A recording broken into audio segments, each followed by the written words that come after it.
dis bonjour? Bonjour. Allez, petit chantier sur cette belle YZ 125, fraîchement arrivée et en panne, avec un problème de boîte bloquée en première. Assez bizarre, mais on va essayer de résoudre ça. Elle est flambante. Elle est belle. En plus aujourd'hui j'ai mon apprenti mécano prêt à m'aider. Cool. Donc première chose, on va commencer par lui faire une vidange de boîte. Pour pouvoir sortir le carter d'embrayage, on va démonter l'embrayage et voir si on a de la chance, il y a juste un problème au niveau de la sélection ou du mécanisme. Et si je trouve pas, il va falloir déposer le moteur et ouvrir en deux. Elle est vraiment très propre. Bon, il va falloir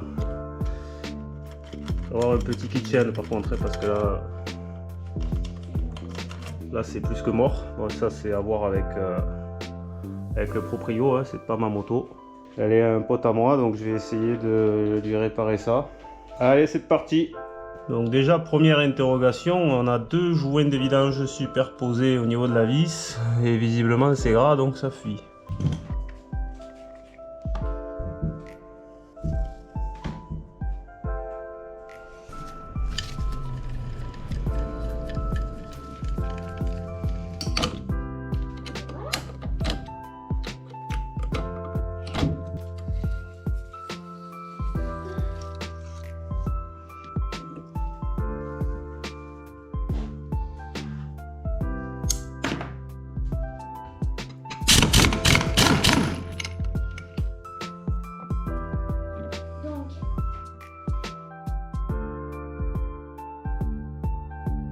Là, qu'est-ce que tu fais? Je démonte l'embrayage. L'embrayage. L'embrayage. Je savais pas que ça ressemblait à ça. Bon, moi je retourne à mon boulot. Entre guillemets. Bon, mais rien de suspect niveau embrayage, tige de sélection ou mécanisme. Donc il va falloir déposer le moteur. Oh putain, les effets spéciaux. Et Albousin. Donc dans un premier temps, nettoyage extérieur là, parce qu'on va pas ouvrir sur la merde là comme ça. Après dépose du haut moteur. Premier constat pour moi, il n'a pas énormément de compression, hein, donc on verra à l'ouverture l'état du cylindre piston. Je sais même pas le nombre d'heures. Après je sais pas ce que la personne voudra faire, donc on verra. Deuxième constat, il y a du jeu dans les roulements de vélo des deux côtés. Donc à ouvrir de toute façon, au minimum roulement de vélo et spi, hein. Et puis surtout voir qu'est-ce qu'elle a cette boîte, hein, pourquoi elle est coincée en première quoi. Voilà. Donc déjà nettoyage, go. Waouh, Gabachou, c'est fou les effets spéciaux que tu nous fais.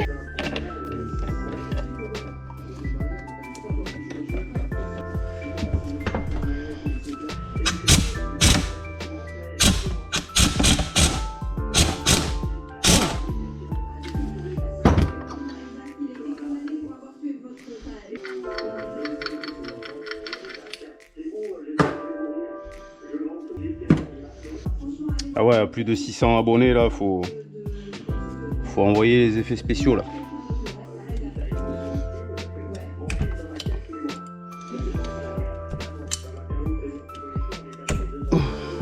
Du coup, ouais, on va parler un peu de la chaîne là. Déjà, bienvenue aux nouveaux abonnés. Assez surpris du nombre de gens qui s'abonnent ces derniers temps. Alors moi de base la chaîne c'était plus pour le délire, hein, vidéo avec des potes là, faire marrer les copains, garder des souvenirs, des sorties à droite à gauche.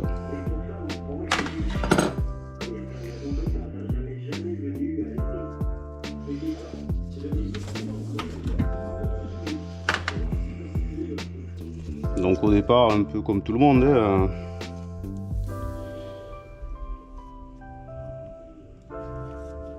c'était plutôt histoire d'avoir... YouTube c'était un hébergeur quoi. À l'époque t'avais pas des chaînes YouTube en pagaille comme aujourd'hui. C'était pour les forums. 2009, 2010, quelque chose comme ça. J'ai dû créé un compte YouTube pour pouvoir héberger des conneries à partager sur des forums. C'était juste pour avoir un support en fait. Puis bon, après tu commences à filmer un peu des conneries, tu les gardes pour toi, puis tu vois que ça fait des vues alors que, enfin des vues. Pas exagéré non plus, mais de base c'est des vidéos que tu veux garder juste sur un support, et puis tu as des gens qui les regardent, donc bon ben...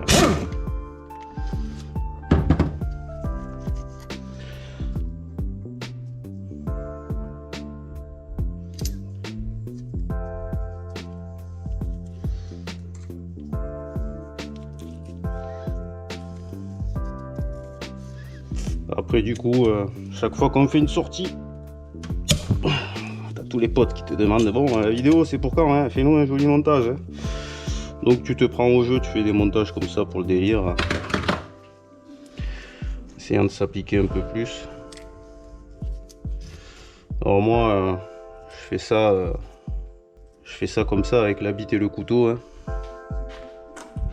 Alors la bite elle marche pas trop mal, mais le couteau faudrait peut-être un peu l'aiguiser.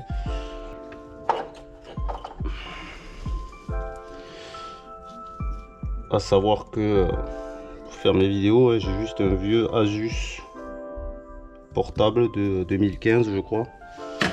On a légèrement upgradé quand même pour qu'il puisse supporter et faire tourner un minimum un logiciel de montage. Après j'utilise Shotcut, hein, logiciel gratuit, et puis j'ai juste une Hero 8 Black. Alors on est loin des super productions, hein. Moi j'ai pas 4 monteurs par vidéo, des cadreurs, non, je fais ça comme ça, ça plaît pas. Bon là il y a des commentaires positifs, il y a des gens qui s'abonnent, donc bon ça fait plaisir.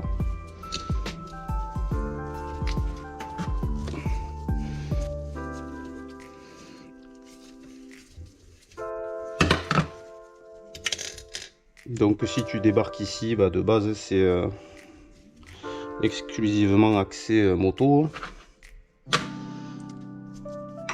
Ça a commencé par faire un peu l'écho sur route. Alors ça, moi je me suis un peu calmé, je vieillis peut-être.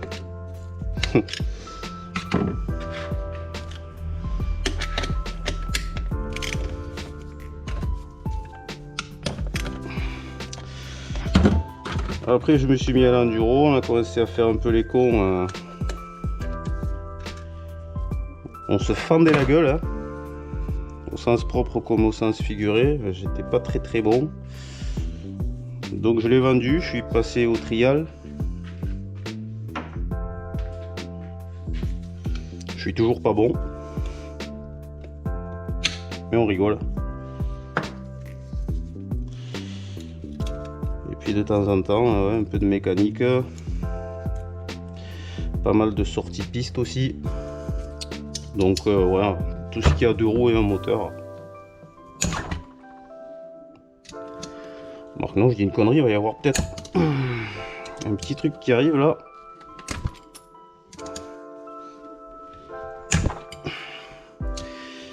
D'ici quelques semaines, on devrait attaquer le projet entre guillemets. Il y a toujours un moteur, par contre il n'y a plus de roues, il y a 4 roues et un volant. Non, c'est pas une voiture. Ça va être encore un truc bien débile.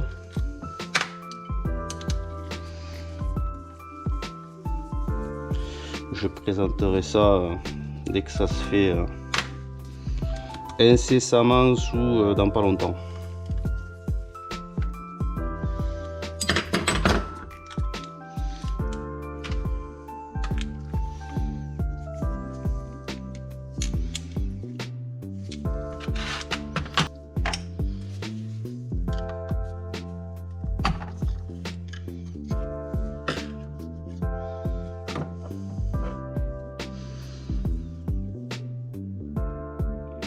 Pour vérifier les clapets, hein, tu les mets à la lumière, tu regardes que tu vois pas le jour passer à travers. Tu regardes l'état des lamelles là, surtout dans les coins. Si c'est bouffé ou qu'il y a du jour qui passe, c'est mort. Donc il faut qu'elle soit bien fermée. C'est le contrôle de base, voilà, tu vois. Il faut que chaque lamelle ferme bien. soit intacte.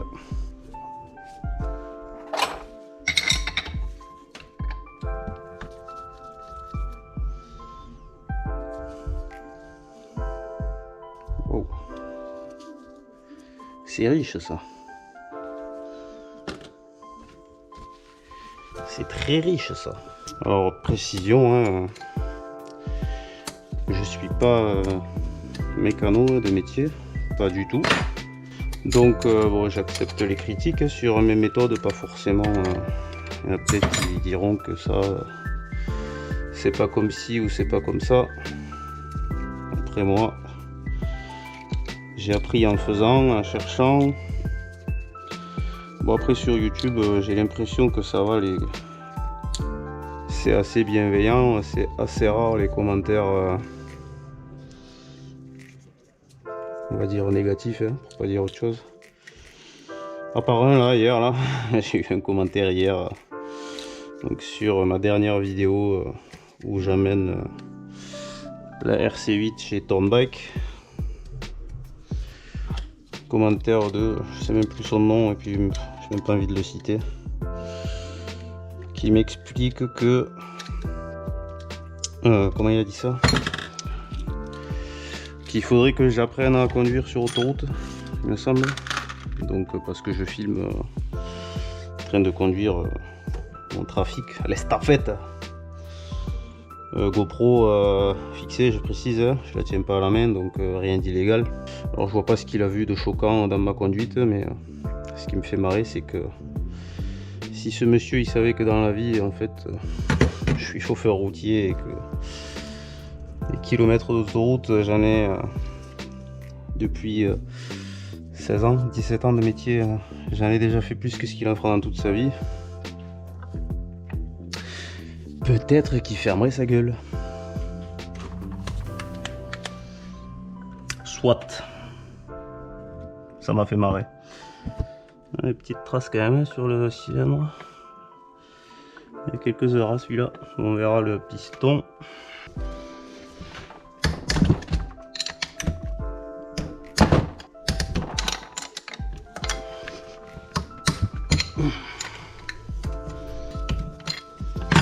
Mais bon, c'est pas grave, je lui fais la bise.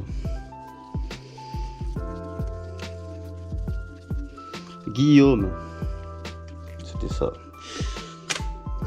Mon petit Guillaume, si tu veux venir me donner des leçons de conduite, il n'y a pas de problème.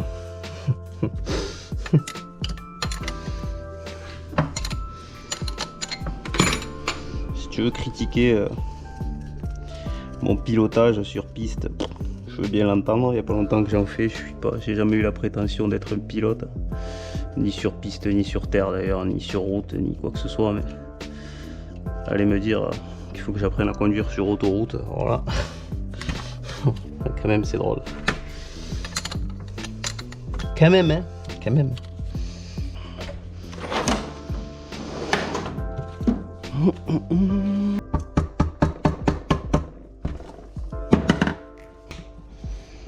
Alors, qu'est-ce qu'il dit? Toi tu restes en bas, je te veux pas, merci.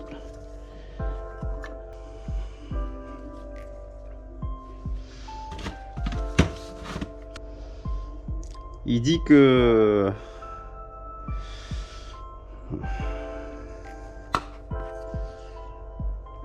qu'il a du vécu. Ah oui. Bon, c'est normal, hein, c'est des traces. Il n'y a rien de profond, hein, c'est pas des amorces de serrage ni quoi que ce soit. Mais bon, ça a tourné quoi. Ouais. Là, je sais pas si on le voit, mais on doit le voir là. Le jeu il est magique quand même. Voilà, jeu de fonctionnement normal ça. Ah, c'est normal ça. Là, tu remontes comme ça là et feu, hein. Ça gaze. En mécanique, tout est question de jeu. Bon, faut pas exagérer non plus. Ah, c'est mort. Ça, c'est mort. Par contre, dans la bielle, ça a l'air Non, dans la bielle il n'y a pas de jeu, donc déjà c'est quand même pas mal. Bon, moi ça serait ma meule, hein. Piston segment, le cylindre envoyé à faire à déglacer là, ou roder, ou t'appelles ça comme tu veux. Roulement de vélo et les spies bien sûr. Et dans un premier temps ça serait pas pochette de joint évidemment, hein. Une culasse, joint en base. Et pour le reste, on va ouvrir et regarder un peu ce qu'elle dit la boîte à vitesse. Elle est bloquée, le boîte à vitesse, elle est bloquée. Donc pour terminer sur l'histoire de la chaîne, du coup moi j'ai pas vocation à être youtubeur, hein. Je fais ça à temps perdu, ça plaît pas. Est-ce qu'on sort le piston maintenant ou est-ce qu'on le sort après? On va voir, c'est pas important. Donc c'était surtout qu'est-ce que je disais? Oh putain, Alzheimer. Je disais que ouais, à temps perdu, j'aime bien m'amuser sur l'ordi à essayer de monter des vidéos, voilà. Donc quand j'ai un truc que j'estime à peu près intéressant à filmer, tu vois là, si ça peut servir à un pimpin qui a une boîte YZ bloquée, ben, si j'arrive à la réparer, ben, il pourra suivre et faire la même chose. Donc la suite, ben, ça sera ça, hein, surtout de la piste quand j'ai l'occasion d'en faire.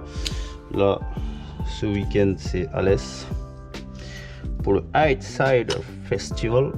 Donc cet après-midi, je dois finir de préparer la moto.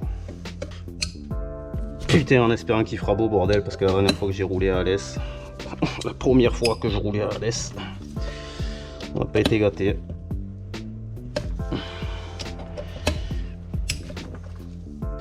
Donc ça, des sorties trial avec ma bande de potes un peu débiles.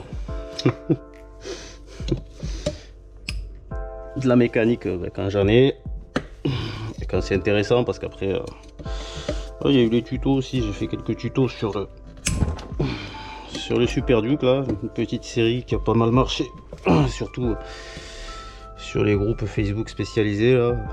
Il y a eu pas mal de monde qui était content, ça a servi à du monde, donc bah moi je suis content aussi, hein.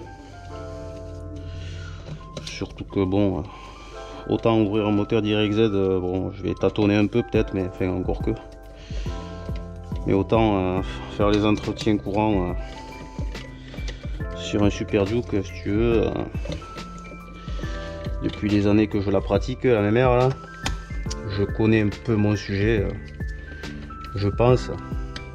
Donc ça, apparemment ça a aidé pas mal de monde qui osait pas forcément se lancer ou qui comprenait pas trop comment ça marchait. Bon, quand tu as une vidéo, ça passe tout seul, tu te la mets en fond pendant que tu fais. Tu reproduis la même chose, tu as appris un truc, tu as fait ça tout seul, tu es content. C'est la fête. Donc encore une fois, merci à ceux qui se sont abonnés. Alors vous attendez pas à des super productions youtubesques avec des big concours. Ouais, je te fais gagner 4 Lamborghini et un chèque de 200 000 €. Non.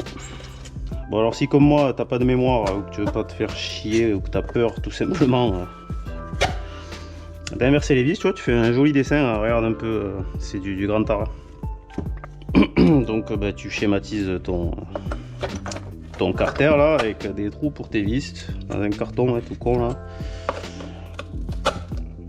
Et au moins au remontage tu risques pas de mettre une vis trop longue au mauvais endroit et traverser le carter après, c'est con quand même, hein. C'est emmerdant, après il faut mettre de la pâte à joint ou de l'époxy.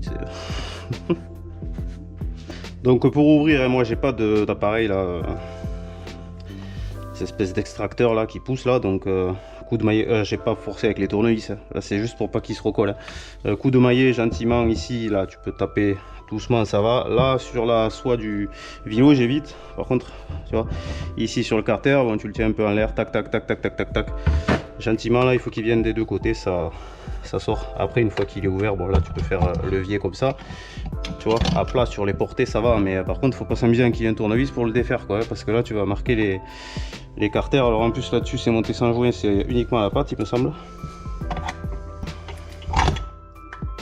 Et voilà. Donc maintenant il s'agit d'inspecter tout le merdier là pour voir d'où vient le problème. Déjà lui, ça n'a pas l'air trop mal. Avec des roulements neufs, il devrait repartir comme en 40. Puis là pour moi déjà il est pas très frais. Et lui, ce roulement là, normalement il est censé rester dans le carter. La question c'est est-ce que ce roulement il sait pas, comme il s'est barré de son logement là, déjà peut-être un souci sur le logement. Le truc c'est que si ce roulement là il se met un peu en travers et il te bloque l'arbre, c'est mort hein. C'est sûr que là après pour aller engager une vitesse, ouais je sais pas trop. De toute façon on va tout contrôler.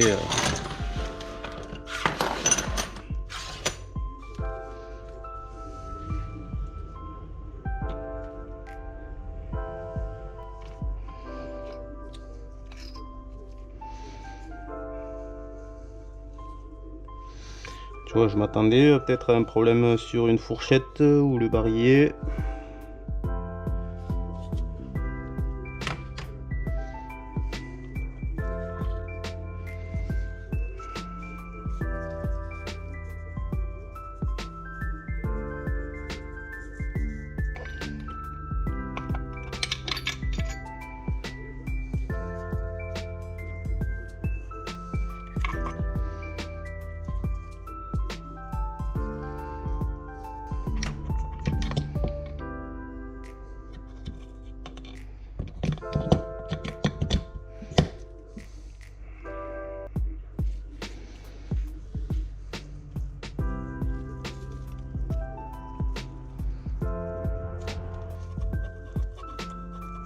Celui-là il gratte un peu aussi.